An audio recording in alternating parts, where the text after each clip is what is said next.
Hey guys, Prowl 1701 here, and today we're going to be discussing the new animated release, Babylon 5, The Road Home. Now, I love Babylon 5. It's my favorite sci-fi show, so I was super excited to learn we were getting more Babylon 5 and what looked like it could potentially be good Babylon 5. And I did enjoy this. This was actually really nice. I'm very critical of Babylon 5 stuff outside of the 5 seasons of the show and, of course, the original pilot movie. Most of the stuff they've done outside of that I haven't been a fan of. About the only thing I'd really liked was the beginning prequel movie that aired before season 5 came out, which kind of showed us how the Minbari War started and showed us kind of what Sheridan was doing in that time. I actually enjoyed the beginning a lot. But I never really cared for the others. I didn't really like Third Space. I don't even think I finished River of Souls. I didn't like that one. And A Call to Arms was actually pretty good, even though it's meant as a lead-in to Crusade. And I don't even think I ever watched all of Crusade. I didn't really get into Crusade. But A Call to Arms is fine. I mean, I think it's Tony Todd that's in it. Isn't Tony Todd in that? It's been so long since I watched it. I really like Tony Todd. I think he's in that, and I like him in it. It's good. It's enjoyable, but I haven't watched it in years. The Lost Tales, didn't really care for, especially the first story. I didn't like that one at all. The second story with Sheridan, I enjoyed more. I tend to like Bruce a lot as an actor. So it was okay. It was nice having the opening with Andreas doing that read over from season 5 about leaving a place. That was really cool. And then the updated CGI effects were really cool. But other than that, it was just... So it's nice to get a chance perhaps to get some Babylon 5 that would have me excited. And I liked it. I did like it. Babylon 5 actually fits the animation medium really well. It has a different feel to it, which makes sense as it is a totally different medium to experience through. But the animation itself looks nice. It is a nice quality animation. I really wish some of the missing Doctor Who stories that are getting animated were animated with this level of quality. If they did a missing Doctor Who with this kind of animation, I would be blown away. I think it would look so good. I absolutely loved the animation style. The characters, for the most part, look fine. Every now and then, I looked at a character and I was like Jakar doesn't really look like Jakar to me. Older Garibaldi didn't really look like older Garibaldi, but a lot of them they nail. Sheridan looks right. Older Franklin looks right. Younger Garibaldi looks right. DeLynn kind of in the middle. Lanier looks right. So overall, I liked it. I love that it really got to show you things you couldn't see in the show due to budget limitations and technology of the time, like seeing the surface of Zahadum in animation form really gets across how terrifying that place is and how desolate that place is. And why would anyone want to live there, that place is? The space battles look really cool. That one scene, again, I'll be talking about spoilers early, so if you haven't seen it yet, you should watch that before you watch this review, because I kind of just jump around. You know, there is one scene when he's in an alternate reality, and we're seeing a shadow attack on Babylon 5, and that whole space battle, when it's cutting to the space battles, is really well done. It looks fantastic. The way the camera work is doing, the animation, everything there looks really good. I love the slight redesign on these shadow ships. They look like the stuff out of Nightmares. I mean, they looked scary in the show, especially for the technology at the time. They looked really good and really creepy. But they look like something out of H.R. Geiger's Nightmare now. I mean, it's like, imagine an alien from Aliens if it was a spaceship. It looks kind of like that. That's really neat. I actually like that redesign a lot. So I love a lot of what the animation's doing. The voice cast, I love having the original actors back. I'm kind of surprised they didn't get Jason Carter, but then again, Marcus isn't in this much. That's one thing I would have liked to have seen is more of Marcus. I would have enjoyed having Marcus back. As far as I know, Jason Carter's still around. I would have liked for them to have brought Jason in and had Marcus back, because I've always loved Marcus as a character, and Jason does a really good performance with him. I am happy that we get the actors back. We do. Again, as I said, I really like Bruce a lot. I love Peter Jurassic as Londo. Londo is one of my favorite characters in Babylon 5. I love Londo. And Peter I feel like Peter Jurassic's one of those actors that's never quite got the credit he's due, because most of the time he's in these little bit parts where he's playing kind of a nerdy looking guy with the glasses and his normal voice, like when he shows up on like Columbo or MacGyver or Perry Mason or something. So you don't really think much about him. But then you get him in a role like this, and he is phenomenal. You can see just what a good actor he is. That voice he does for Londo is perfect. The mannerisms he does for Londo. One of the reasons I love Babylon 5 so much is just Andreas Katsoulis and Peter Jurasik are so good, not only in their own roles, but the chemistry they have together on set. That really is a lightning in the bottle pairing between those two. They go off each other so well. So I love having Peter Jurasik back. I love having Patricia Tallman back. I've always really liked her as an actress as well. The voices, the people who are having to voice characters that the original actors sadly are no longer with us, it depends on the character. The actress doing Delenn is really, really good. The actor doing Stephen, Dr. Franklin, is really, really good.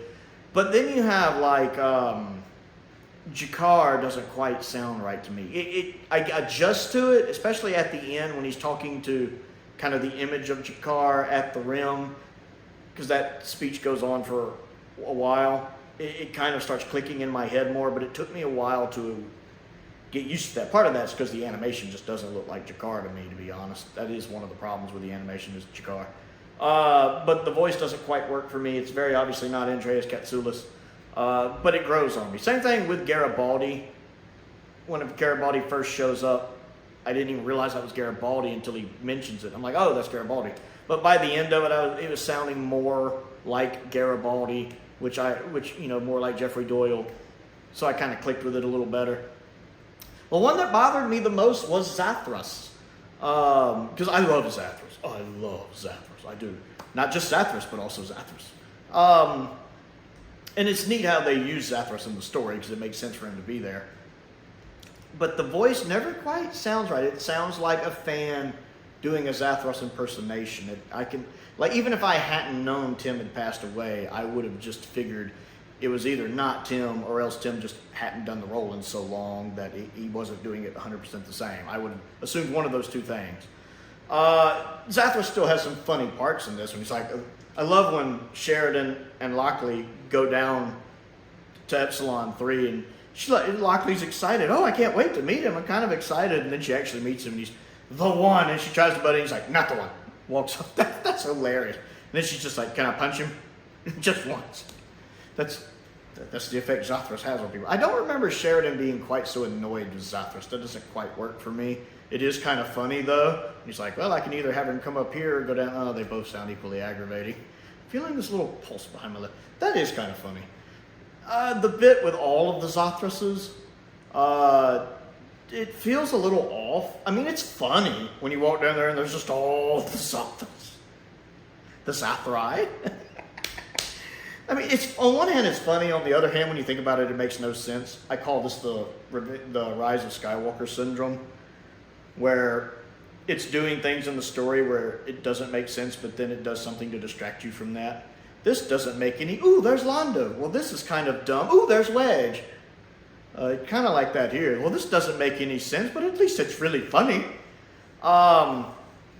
And I've always liked the idea of Babylon 5 exploring a multiverse. It's nice to see that. I like how he's going into the past and into the future, and then he starts jumping into the other universes as well. I kind of wish it was a little longer and a little shorter at the same time. Like, I wish it had about 10 more minutes of content. It's about an hour and 18 minutes or something like that, I think.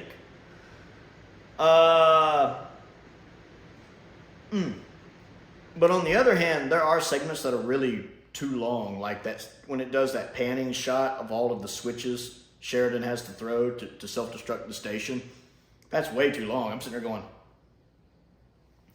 the conversation between Jakar and Sheridan on the rim goes on too long. It's a cool conversation, and I enjoy the scene, but it goes on too long. And then the part at the end when Sheridan's fighting his way to Delenn, and he's struggling, and he can't make it, and that's a cool scene. Didn't need to go on that long. It's weird to have a story that you wish was 10 minutes longer, but also 3 minutes shorter at the same time, if that makes sense. I do love getting to see other cast. I love having, of course, Ivanova back. I love that we got Sinclair in it. I like that we see a parallel universe that kind of mirrors the alternate future that Michael and Jeff were getting glimpses of in Babylon Squared, where the station is falling. Now, we don't exactly go to that parallel universe. We go to a similar one with the shadows invading. That's pretty cool because it plays out very similar to that alternate future we saw. That's pretty neat. I enjoy seeing that. I love when Sheridan actually ends up in the universe where the war never started. That's pretty neat. Seeing the younger Sheridan with the red hair. Zaha boom. Zaha boom. Yes, Zaha boom. That's kind of funny. I love the fact at the beginning, before he gets unstuck in time, Sheridan's giving a speech because it's Sheridan. He's got to give a speech. It has a lot of really nice moments in it. I love the nods to a couple actors gone, like when Sheridan's talking to the older Franklin, he looks at him and goes, "I'm just happy to see that you're doing well." It's a nice nod to the fact, of course, that Richard Biggs is no longer with us, sadly. He didn't get to be that, he didn't get to be that age. So it's kind of saying that to the character. I'm just glad to see you're doing well. I enjoy that. It's like it's a nod to Richard. And I like that. I also like when he's talking to Jakar at the Rim, there's like a nice nod to Andreas Katsoulis, where, well, I know Jakar went to explore the Rim. Did he make it? Yes. Well, was he alive? Is he dead? He is. I swear that's a nice acknowledgement, just kind of as a nod to Andreas Katsoulis, which I enjoy. I like that. I wish we had seen Kosh. I was a little upset we didn't get to see Kosh, because I love Kosh a lot. So I would kind of hoped, Kosh 1, that we had seen Kosh somehow in an alternate future. It's fun. It feels different than the series because it's being experienced in a different medium with animation. But with this animation, they're able to do more than they could with the series. So it's nice to see what they do, again with Zahadum, again with the space battles, again with some of the ship battles. The actual shadows themselves don't quite feel right. The way they're moving around so fast and creating shields, that doesn't quite feel right to me. It bugs me a little, but it just kind of is what it is. You accept it and you move on. There are some continuity errors, most of which I have forgotten, but I remember they bothered me a little bit, like in the parallel universe when Sinclair doesn't recognize Sheridan when they obviously knew each other from the Mars riots, according to the series. Although in this alternate universe, maybe Sinclair and Sheridan didn't meet at the Mars riot. So it's very possible that that's why he doesn't recognize them, is they didn't ever meet in the past in that alternate universe. My headcanon accepts that. But there are 2 or 3 little moments where the continuity feels a little off. But I enjoyed it overall. I thought it was a lot of fun.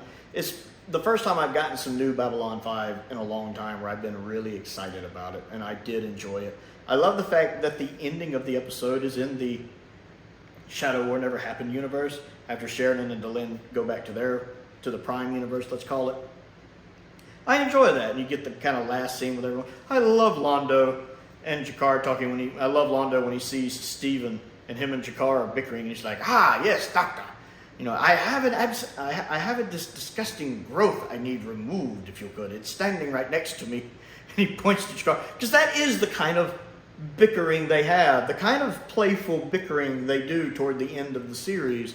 And so it was nice to get that in there. It was kind of I missed that moment. I enjoyed the part with Lanier and